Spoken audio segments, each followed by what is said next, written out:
میں اب سیدھے ہمارے محترم مہمان خصوصی آئیے ان سے قبل 4 مصرے پڑھنا چاہتا ہوں کہ جن سے ان کی جھوٹی شہرت بڑھتی ہے، جن سے ان کی جھوٹی شہرت بڑھتی ہے، یہ ایسے ہر الزام کو بدلیں گے، یہ ایسے ہر الزام کو بدلیں گے۔ شہروں کے تو بہت سے نام بدل ڈالے، اب یہ اپنے باپ کے نام کو بدلیں گے۔ شہروں کے تو بہت سے نام بدل ڈالے، اب یہ اپنے باپ کے نام کو بدلیں گے۔ آئیے میں اس وقت آواز دے رہا ہوں کہ تم شان چمن، تم جان چمن، تم بزم کے میرے خواہاں ہو، تقدیس طلب کے مستوں پر، مولا کے حقیقی دھارے پر، یہ مجمع تمہارا خواہاں ہے پیغام ہدایت سننے کو، سب جمع ہوئے ہیں محفل میں پیغام سیاست سننے کو۔ مائک پر آئی جناب حاجی شوکت علی صاحب۔ السلام علیکم ورحمۃ اللہ وبرکاتہ۔ اعوذ باللہ من الشیطان الرجیم، بسم اللہ الرحمن الرحیم۔ واعتصموا بحبل اللہ جمیعا ولا تفرقوا۔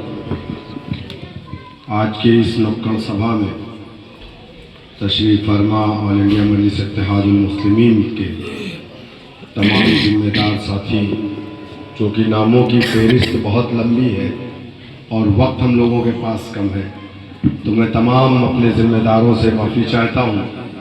ہمارے ضلع صدر جناب عمران قاسمی صاحب کی کوشش، ان کی محنت، یوتھ کے ادھیش ہمارے جناب محمد اولین صاحب، جناب شہزاد ملک صاحب، جناب تاج محمد صاحب، ان لوگوں کی محنت اور کوششوں سے جو یہ پروگرام آرگنائز ہوا، میں آپ تمام کا شکر گزار ہوں کہ آپ نے اپنا قیمتی وقت نکال کر کے مجھ جیسے خاکسار کو سننے کے لیے وقت نکالا۔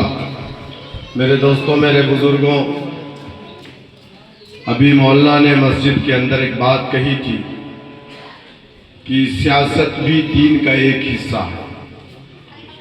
جمہوریت میں آپ کی زمین، آپ کے پیسے، آپ کے مدرسے، آپ کے ادارے، آپ کی یونیورسٹی، آپ کے باغیچے، یہ کوئی طاقت نہیں رکھتا۔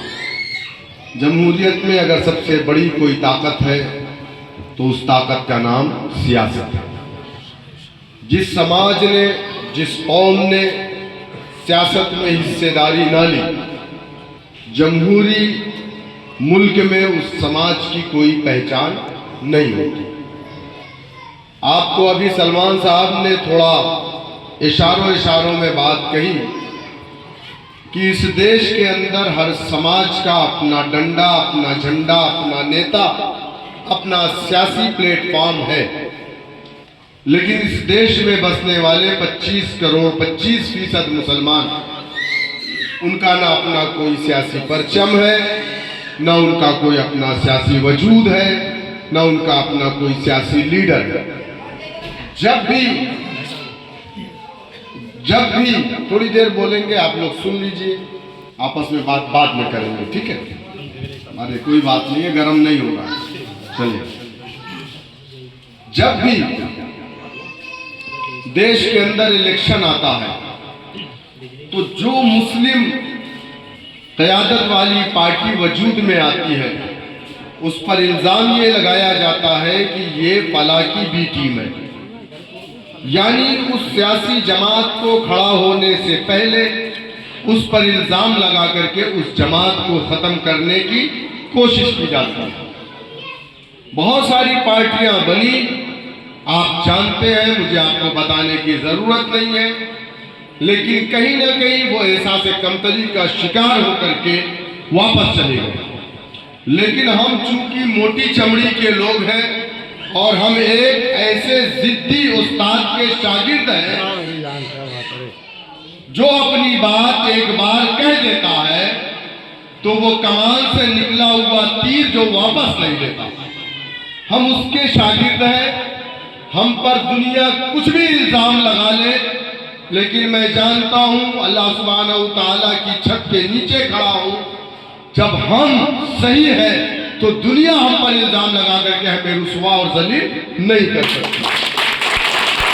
میرے دوستوں، میرے بزرگوں، یہاں پر علماء اکرام بڑی تعداد میں بیٹھے ہیں اور اتر پردیش میں سب سے زیادہ عالم اگر کہیں پایا جاتا ہے تو وہ مظفر نگر اور بجنور میں پایا جاتا ہے۔ آپ کو یاد ہوگا کہ اس دیش کی آزادی کے بعد ہمارے علماء اکرام نے جنہوں نے اس دیش کو آزاد کروایا، میں چیلنج کے ساتھ کہتا ہوں کہ اگر علماء نے اپنے مدارس سے جہاد کا فتویٰ نہ دیا ہوتا، اگر علماء نے ریشمی رومال کی تحریک نہ چلائی ہوتی، اگر علماء نے اپنی جان کی قربانیاں نہ دی ہوتی، شاملی سے لے کر کے لاہور تک کوئی ایسا درخت نہیں بچا تھا انگریزوں نے علماء کرام کی گردنوں کو کاٹ کر کے نہیں لٹکایا تھا۔ لیکن تب بھی علماء کرام نے اپنے گھٹنے نہیں ٹیکے، انگریزوں کے خلاف جہاد کا فتویٰ دیا۔